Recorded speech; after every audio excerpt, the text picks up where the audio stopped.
So, Katie, I just climbed up here on the bunk bed because you didn't want to go outside.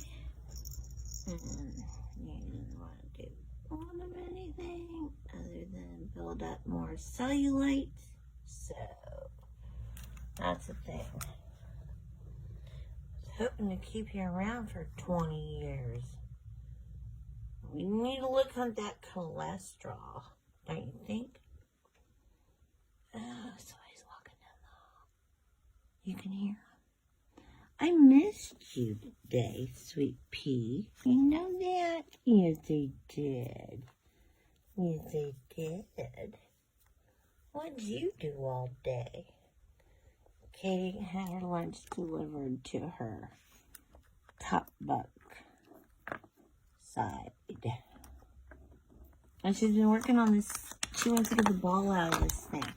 She likes this toy. She wants to. She's been working on trying to pull the ball out of the hole. Well, that's gonna make it obsolete, don't you think, honey? And it's just gonna be an empty track. Then we have to rub her butt on the whole entire agenda, I guess. Trust me, she's healthy.